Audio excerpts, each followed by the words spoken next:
दोस्तों, जिन लोगों को ये लगता है कि इंग्लिश कठिन विषय है या फिर इंग्लिश में जो ग्रामर के रूल्स हैं वो कठिन होते हैं, तो सबसे पहले आप ये जान लीजिए कि इंग्लिश में कठिन जैसा कुछ चीज होता ही नहीं है।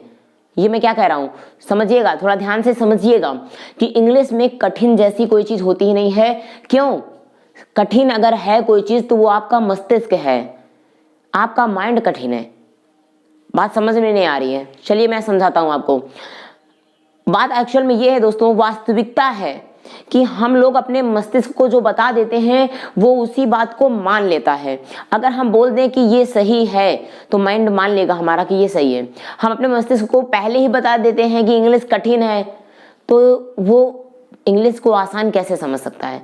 जब हमने पहले ही बता दिया, हमने उसके मन में गलत धारणा पहले ही रख दी कि ये गलत इंग्लिश कठिन है, तो इंग्लिश कठिन लगने लगती है। बहुत से लोग होते हैं मैथ्स को बोल देते हैं कि मैथ्स कठिन है तो मैथ्स कठिन लगने लगती है। कठिन कुछ नहीं होता। ये माइंड दोस्तों ये बड़ा ही अजीब होता है। इसको पता है, आप बुद्धू बना करके रखिए। बुद्धू बनाने का मतलब ये होता है इसको हर चीज पॉजिटिव वे में बताइए कि इंग्लिश आसान है, मैथ्स तो और भी आसान है, हमें समझना है, मेहनत करनी है। बस कैसे समझते हैं? इसीलिए मैं आज का ये कॉन्सेप्ट यही लेकर के आया हूं कि इंग्लिश इजी है। आप लोगों में से ध्यान से समझिएगा, मैं सिर्फ चिल्ला नहीं रहा हूं, मैं आपको समझाने के लिए आया हूं। इसलिए आपको समझते हुए पढ़ते चलना है। जो भी मैं बताऊंगा ना, आपको धीरे से बोलते जाना है। सिर्फ क्या करना है, वीडियो देखना है पूरा एंड तक, और आपको जो भी मैं पढ़ाने जा रहा हूं उसको बोलते जाना है। एक बार मैं बोलूंगा, मेरे तुरंत बाद आप रिपीट करें, क्योंकि मैं एक्स्ट्रा टाइम नहीं देने वाला, उससे में आप समझेंगे। देखेंगे वीडियो के एंड तक, आपको नॉलेज में इनहैंसमेंट होगा, आपको सीखेंगे, आपको ये तो जानकारी मिल जाएगी कि इंग्लिश को अगर मैं इस तरीके से पढ़ूं ना तो आसान है। आसान है, मेरे साथ बोलिए एक बार, आसान है, आसान है, इजी है। तो चलिए स्टार्ट करते हैं हम आज की इस क्लास को, और समझते हैं, सीखते भी हैं। दोस्तों, हम आज जो वर्ड लेकर के आए हैं वो है हमारे फ्रेजल वर्ब। फ्रेजल वर्ब क्या होते हैं एक बार हम आपको समझा देते हैं दोस्तों। फ्रेजल वर्ब से हम उन वर्ब को बोलते हैं, ठीक है ना, ध्यान से समझिएगा। फ्रेजल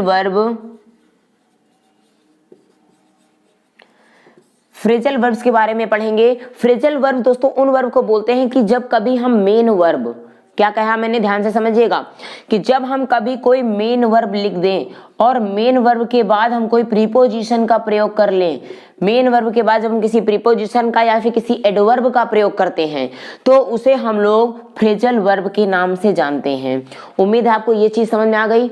ये फार्मूला टाइप का बन गया कि जब हम कभी किसी मेन वर्ब के साथ, मेन वर्ब के बाद किसी प्रीपोजिशन का या फिर किसी एडवर्ब का प्रयोग करते हैं तो वो कहलाती है फ्रेजल वर्ब। तो यहाँ पे दोस्तों यही कॉन्सेप्ट के साथ आया हूं समझाने के लिए। पहला वर्ड है watch for. Watch for, watch for का मतलब होता है, पहले समझिएगा वॉच का क्या मतलब होता है। यहाँ पे 3 वर्ड है वॉच के। वॉच मतलब होता है देखना। वॉच मतलब क्या होता है, देखना। जैसे कि अगर मैं ये बोलूं कि आप मेरी वीडियो देख रहे हैं, you are watching my videos, you are watching my video. अगर आप पर्टिकुलर एक वीडियो देख रहे हैं तो मैं बोलूंगा you are watching my video, और अगर आप मेरी कंटिन्यू सीरीज ही देख रहे हैं, आप मेरी ही वीडियोस को देख रहे हैं, तो मैं ये बोलूंगा दोस्तों you are watching my videos. बात समझ में आ गई? तो वॉच का मतलब होता है देखना, लेकिन वॉच के आगे मैंने फॉर लगा दिया तो वॉच फॉर का मतलब होता है सावधान रहना।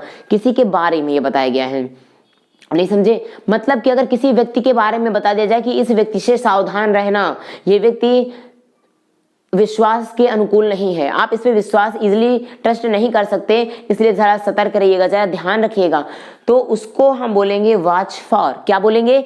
Watch for. मेरे साथ बोलते चलिए, watch for. Watch for means होता है सावधान रहना, किसी के बारे में सावधान करा जा रहा आपको। वॉच फॉर मीन्स सावधान रहना। Watch out, watch out means क्या होता है? वॉच आउट मतलब होता है नजर रखते हुए सतर्क रहना। समझे आप? किसी चीज पे नजर रखना और सतर्क रहना, ठीक है, यानी वो हो गया सतर्क रहना। ये भी सावधान रहने के बारे में ही बोला गया है। और वॉच ओवर मीन्स होता है देख रेख करना, रक्षा करना। वॉच ओवर मीन्स क्या होता है दोस्तों? वॉच ओवर का मतलब होता है देख रेख करना, किसी चीज को समझते हुए समझना। भाई देख रेख करना कि कोई, आप कहीं पे कहीं बैठे हुए हैं, अपने सामान की आप रक्षा करते हैं, सुरक्षा करते हैं ना, तो एक नजर रखते हैं कि भाई कहीं कोई ले तो नहीं जा रहा, ठीक है, वो हो गया वॉच ओवर। मैंने 3 चीजें समझाई। वॉच फॉर मतलब किसी व्यक्ति को लेकर के सावधान रहना, उसके बारे में बता दिया गया क्या कि उसके लिए आप सावधान रहिएगा। वॉच आउट सतर्क रहना, और वॉच ओवर मतलब देख रेख करना, रक्षा करना। अगला वर्ड है दोस्तों वेव। वेव मतलब होता है, ऐसे तो वेव का मतलब होता है हिलाना, वेव मतलब हिलना डुलना, लेकिन वेव डाउन का मतलब होता है हाथ दिखाकर गाड़ी रोकना। कभी लोग बोलते हैं लिफ्ट लेने के लिए हाथ दिखाते हैं ना कि भैया रुक जाइए, ऐसे करके भैया रुक जाइए, ऐसे हाथ करते हैं और बोलते हैं रुक जाइए, तो हाथ दिखाकर गाड़ी रोकने को बोलेंगे, क्या बोलेंगे, wave down. Wave down means होता है हाथ दिखाकर गाड़ी रोकना। हाथ दिखाकर गाड़ी रोकने को क्या बोलेंगे, wave down, wave down, wave down. Wave down means हाथ दिखाकर गाड़ी रोकना। वेव ऑफ, वेव के आगे अगर ऑफ लगा दोगे तो वेव ऑफ का मतलब होता है विदा करना, जाइए, बाय बाय, आप कभी मत आइए, मतलब दोबारा आइए। वेव ऑफ मतलब होता है विदा करना, क्या करना, विदा करना। तो वेव डाउन हाथ दिखाकर गाड़ी रोकना, वेव ऑफ विदा कर देना। वॉश, वॉश के बारे में हम बात करते हैं। वॉश का मतलब होता है धुलना। आप जरा समझते हैं वॉश मतलब धुलना कैसे। वॉश अवे, वॉश अवे का मतलब होता है धोकर हटा देना। क्या होता है, धोकर हटा देना। जैसे मान लीजिए वॉश अप मतलब होता है बर्तन मांजना। I am washing up the utensil, utensil मतलब होता है बर्तन। I am washing up the utensil, मैं बर्तन मांज रहा हूँ। I am washing up the utensil, मैं बर्तन मांज रही हूँ। फिर है दोस्तों वाइप अवे। वाइप अवे का मतलब होता है पोंछ कर हटा देना, कोई चीज को पोंछना और हटा देना। सपोज करिए, मान लीजिए कि मेरे चेहरे पे कोई मक्खी आकर के बैठ गई है या कोई धूल आकर के बैठ गई, मैंने उस धूल को ऐसे किया और हटा दिया, ये होता है वाइप अवे, पोंछ कर हटा देना। समझ गए, पोंछ कर हटा दिया मतलब हो गया वाइप अवे। जैसे कभी क्या होता है कि मान लीजिए कि यहाँ पे मान लीजिए ये चीज रखी, ये मैंने यहाँ पे कुछ लिख दिया, अब इसको पोंछ करके हटाना, ये लीजिए, ये हो गया वाइप अवे यानी पोंछ डालना। फिर एक होता है वाइप आउट। वाइप आउट का मतलब होता है अस्तित्व ही खत्म कर देना, उसका वजूद ही मिटा देना। Wipe away, wipe out, sorry wipe out बोलेंगे उसको। वाइप अप का मतलब होता है धूल को हटा देना। जैसे मान लीजिए कभी किसी कहीं पे आप टेबल देखते हैं, टेबल के ऊपर धूल जम जाती है, तो टेबल को ही हटा देते हो या धूल को हटाते हो, ऑफ कोर्स धूल को हटाते हो ना। तो धूल को हटाना, पोंछना, उसको बोलेंगे वाइप अप। जैसे आपसे बोला जाए मेज साफ कर दो, वाइप अप द टेबल, समझ गए, वाइप अप द टेबल, मेज को साफ कर दो। अगला सेंटेंस दोस्तों talk back to. Talk back to का मतलब होता है जबान लौटाना, उदंडता से जवाब देना। अगर आप कभी अपने मम्मी पापा से बात करते हो, उन्होंने आपको डांट दिया और आप उनका जवाब यानी प्रत्युत्तर दे देते हो, अगर आप उनका प्रत्युत्तर दे देते हो यानी कि जबान लौटाते हो, उसी को बोलते हैं उदंडता से जवाब देना, उसको बोलेंगे टॉक बैक टू। और मैं अगर ये कहूं कि जबान लौटाना एक खराब आदत है, एक अच्छी आदत नहीं है, तो क्या बोलेंगे, talking back two is not a good habit. Talking back two is not a good habit, it is a bad habit, यानी कि जबान लौटाना अच्छी आदत नहीं है। Talk somebody down.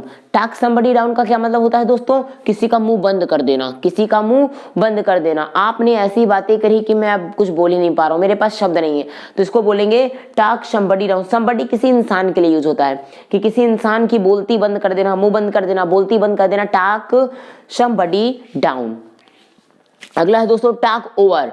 Talk over means होता है अपनी बात किसी से जब पे मनवा लेना, मनवा के ही माने यानी अपने उनसे उनको कन्विंस ही कर देना, कन्विंस करना, पॉजिटिव वे में लिया जाएगा, मतलब जबरदस्ती नहीं मनवाना, लेकिन ये कि अपनी बात मनवा ही लेना, उनको कन्विंस कर ही देना, वो होता है टॉक ओवर। टॉक ओवर मतलब अपनी बात मनवा लेना। और अगला है रब ऑफ। रब ऑफ मतलब होता है दोस्तों रगड़ कर साफ करना। क्या होता है, रगड़ कर साफ करना। कभी किसी चीज में गंदगी काफी दिनों से जम जाए तो उसको रगड़ के साफ करते हैं, तो उसको हम बोलेंगे रब ऑफ। रब ऑफ मतलब होता है रगड़ कर साफ करना। और लास्ट है रब आउट। रब आउट मतलब होता है रबड़ से मिटाना। जैसे आप कोई चीज पेंसिल से लिखे और गलत हो गया तो आप क्या करेंगे, रब आउट कर दीजिए, ठीक है ना, यू कैन रब आउट इजिली। बात समझ आ गई। रब ऑफ मतलब रगड़ कर साफ करना और रब आउट मतलब होता है रबड़ से मिटा देना यानी इरेज कर देना। तो आपको उम्मीद कुछ चीजें समझ में आई होंगी। ये तो सिर्फ दोस्तों एक छोटा सा ट्रेलर था। अब इसकी जो मैं पूरी सीरीज लेकर के आने वाला हूं ना, उसके लिए तैयार रहिएगा आप लोग।